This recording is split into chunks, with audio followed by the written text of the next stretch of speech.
ഇതിനെല്ലാ സമയത്തിനായി നന്ദിയോടെ ദൈവത്തെ സ്തുതിക്കുന്നു, സ്തോത്രം ചെയ്യുന്നു.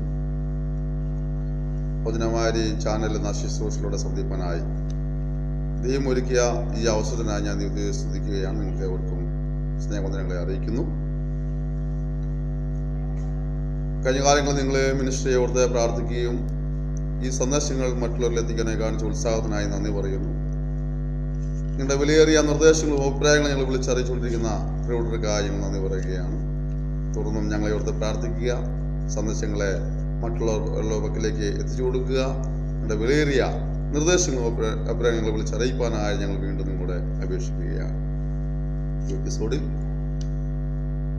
ധ്യാനത്തിനായി തിരഞ്ഞെടുത്ത വേദവാക്യം മത്തായിയുടെ സുവിശേഷം 5-ാം അധ്യായം 48-ാം വാക്യമാണ്.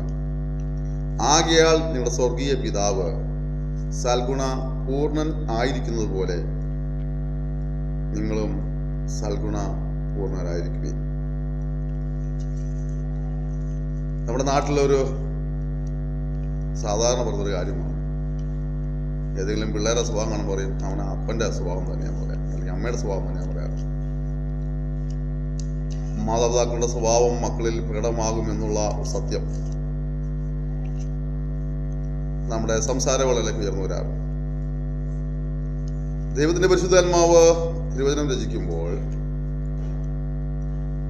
ഇങ്ങനെ രേഖപ്പെടുത്തി, നിങ്ങളുടെ സ്വർഗീയ പിതാവ് സൽഗുണപൂർണനായിരിക്കുന്നത് പോലെ നിങ്ങളും സൽഗുണപൂർണരായിരിക്കണം. സ്വർഗസ്നായ പിതാവേ എന്ന് നാം പ്രാർത്ഥിക്കുമ്പോൾ ആ ദൈവത്തെ നമ്മുടെ പിതാവായി നാം അംഗീകരിക്കുമ്പോൾ അതിലൂടെ മൗനമായിട്ടൊരു ഉത്തരവാദിത്വം നാം സ്വീകരിച്ചെടുക്കുകയാണ്. എന്താണ്? ആ പിതാവ് ആയിരിക്കുന്നത് പോലെ നമ്മളും ആയിത്തീരണമെന്നുള്ളത്. ദുർഗുണങ്ങളുടെ വിളനിലമായിക്കൊണ്ട് മുന്നേറുന്നൊരു വ്യക്തി ഒരിക്കലും സ്വർഗസ്ഥനായ പിതാവ് എന്ന് വിളിക്കുമ്പോൾ ആ പരിശുദ്ധനായ ദൈവം അതിന് അനുകൂലമായിട്ട് പ്രതികരിക്കുമെന്ന് പറയാൻ കഴിയില്ല. ആ ദൈവം സൽഗുണപൂർണനായിരിക്കുന്നത് കൊണ്ട് അവന്റെ മക്കളും സൽഗുണപൂർണരായിത്തീരണം എന്നുള്ളതാണ് പിതാവ് ആഗ്രഹിക്കുന്നത്. പിതാവിന്റെ സ്വഭാവത്തെ ഉയർത്തി കാണിക്കുവാനായി മക്കൾ ശ്രമിക്കേണ്ടിയിരിക്കുന്നു. അല്ലെങ്കിൽ നമ്മുടെ നാട്ടിൽ പറയുമല്ലോ, ആ അപ്പന്റെ പേര് ആ മകനായിട്ട് നഷ്ടപ്പെടുത്തി, ആ കുടുംബത്തിന് പെരുദോഷം വരുത്തി എന്നൊക്കെ നമ്മൾ പലരെ കുറിച്ചും പറയാറുണ്ട്. പ്രിയപ്പെട്ടവരെ, ഈ സ്വർഗസ്ഥനായ പിതാവിന്റെ മകനാണ് എങ്കിൽ, മകളാണ് എങ്കിൽ, ആ പിതാവിന് പെരുദോഷം വരുത്താതെ ജീവിക്കുന്ന ഉത്തരവാദിത്തം നമുക്കുണ്ട്.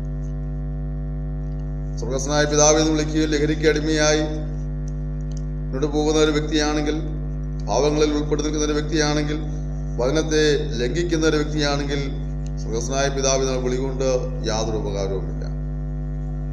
ആ പിതാവിനെ അനുസരിച്ച് ജീവിപ്പാൻ, ആ പിതാവിന്റെ പ്രമാണങ്ങളെ അനുസരിപ്പാൻ, ആ പിതാവ് പറയുന്ന വചനങ്ങളെ അനുസരിച്ച് അവർ കാണിച്ചു തരുന്ന മാതൃകപ്രകാരം ജീവിപ്പാനാണ് മക്കളായ നമ്മുടെ ഉത്തരവാദിത്വം. എത്ര പ്രാവശ്യം സ്വർഗസ്ഥനായ പിതാവ് എന്നുള്ള പ്രാർത്ഥന ഏറ്റവും വലിയ കാര്യം, നമുക്കൊരു ദൈവ മകനായി തീരുവാൻ കഴിഞ്ഞിട്ടില്ല എങ്കിൽ ആ പ്രാർത്ഥന കൊണ്ട് യാതൊരു ഗുണവുമില്ല. അവനെ കൈക്കൊള്ളുക, അവന്റെ നാമത്തിൽ വിശ്വസിക്കുക, തന്മുഖാന്തരമായി ദൈവത്തിലായിത്തീരുക, ദൈവമകനായിത്തീരുക, ദൈവമകളായിത്തീരുക.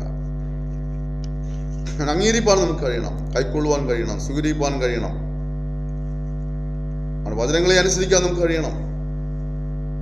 നമുക്ക് ഇഷ്ടമുള്ള പോലെയൊക്കെ ജീവിച്ച് അയത്തൊന്നൊക്കെ സംസാരിച്ച് അനിഷ്ടപ്രകാരമുള്ള പ്രവർത്തനങ്ങൾ ചെയ്തതിനു ശേഷമായിട്ട് വന്ന് പിതാവ് എന്ന് വിളിക്കുമ്പോൾ ആ പിതാവ് വിളികൾക്ക് നിർബന്ധമില്ല. ലോകപ്രകാരമുള്ള നമ്മുടെ മക്കൾ തെറ്റ് ചെയ്യുമ്പോൾ നമുക്ക് അവരുടെ ദേഷ്യമുണ്ടാകുന്നെങ്കിൽ, നാം അവരെ ശിക്ഷിക്കുന്നെങ്കിൽ, കരുണാസമ്പന്നനായ ദൈവമാണ് നമ്മുടെ പിതാവെങ്കിൽ തന്നെയും വചനം പറയുന്നത് ദീർഘക്ഷമയെന്നാണ്, നിത്യക്ഷമയെന്നല്ല. ചിലപ്പോൾ ചില തെറ്റുകൾ ചെയ്യുമ്പോൾ അവൻ നമ്മോട് ക്ഷമിച്ചു വന്നേക്കാം. അടിക്കടി ശിക്ഷിക്കാതെ ചിലപ്പോൾ നമ്മുടെ മനസ്സിലിവ് കാണിച്ചു തന്നേക്കാം. പക്ഷെ ആ ക്ഷമയെ കുറിച്ച് പറയുന്നത് ദീർഘക്ഷമയെന്നാണ്, നിത്യക്ഷമ എന്നല്ല. അതുകൊണ്ടാണ് വചനം പറയുന്നത്, എല്ലാറ്റിനെയും സാരം കേൾക്കുക, ദൈവത്തെ ഭയപ്പെട്ട് അവന്റെ കൽപ്പനകളെ അനുസരിച്ചു കൊള്ളുക, അതാകുന്നു സകല മനുഷ്യർക്കും ആവശ്യം. കാരണം പറയുന്നത്, ദൈവം നല്ലതും തീയതുമായ സകല രഹസ്യങ്ങളുമായി ന്യായവിസ്താരത്തിൽ വരുത്തും. സഭാപ്രസംഗി 12-ന്റെ 12, 11, 12, 13 വാക്യങ്ങൾ. അതുപോലെ തന്നെ 2 കൊരിന്ത്യർ 5:10 പറയുന്നു, ഓരോരുത്തൻ ശരീരത്തിൽ ഇരിക്കുമ്പോൾ ചെയ്തത് നല്ലതാകലും തീയതാകലും തക്കവണ്ണം പ്രാപിക്കേണ്ടതിന് നാം എല്ലാവരും യേശുക്രിസ്തുവിന്റെ നീതിപീഠത്തിന് മുമ്പാകെ നിൽക്കേണ്ടി വരും. വെളിപ്പാട് പുസ്തകത്തിൽ പറയുന്നുണ്ട്, ഞാനിതാ വേഗം വരുന്നു, ഓരോരുത്തനും അവനവന്റെ പ്രവർത്തിക്ക് തക്കവണ്ണം കൊടുപ്പാൻ പ്രതിഫലം എന്റെ പക്കലുണ്ട്. പ്രകടനത്തിൽ പറയുന്നുണ്ട്, ഒരിക്കൽ മരണവും പിന്നെ ന്യായവിധി ദൈവം മനുഷ്യർക്കായി നിയമിച്ചിരിക്കുന്നു. ഇതൊക്കെ നാം പ്രിയപ്പെട്ടവരെ എങ്ങനെയെങ്കിലും ഇവിടെ ജീവിക്കാനുള്ളതല്ല എന്റെ ജീവിതം. ദൈവത്തെ ഭയപ്പെട്ട് ജീവിപ്പാൻ, പാപങ്ങളെ ഉപേക്ഷിച്ച് ജീവിപ്പാൻ, ദൈവത്തിന്റെ കൽപ്പനകളെ അനുസരിച്ച് ജീവിപ്പാനാണ്. അങ്ങനെ അനുസരിച്ച് ജീവിക്കുന്ന പിതൃപുത്ര ബന്ധം സ്ഥാപിച്ചെടുത്ത വ്യക്തിക്ക് മാത്രമേ ആ പിതാവിൽ നിന്ന് അനുഗ്രഹങ്ങളും സന്തോഷവും സമാധാനവും പ്രാപിക്കാൻ കഴിയുള്ളൂ.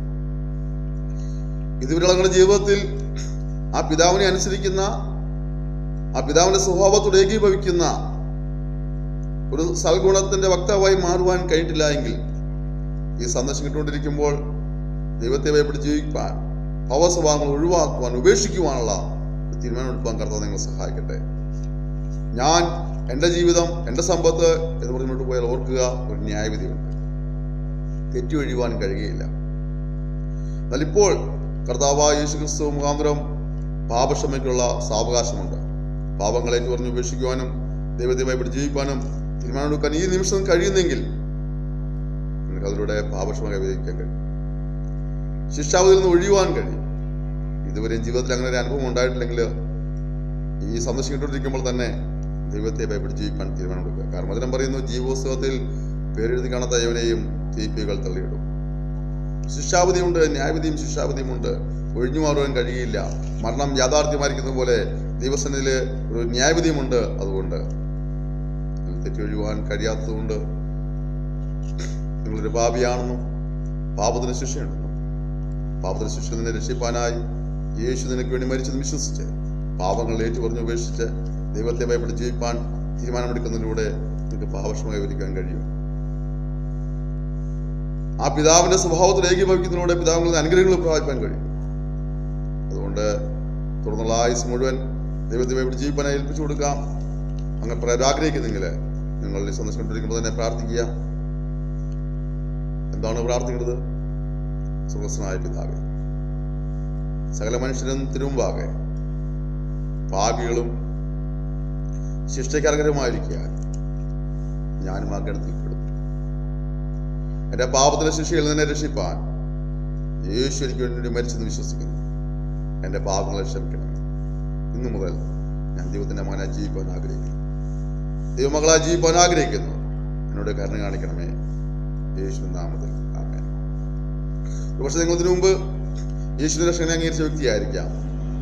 ശാന്തമായി ചിന്തിക്കുക, ആ പിതാവിന്റെ സ്വഭാവത്തോട് എത്രമാത്രം ഏകീഭവിക്കുവാൻ കഴിയുന്നുണ്ട്.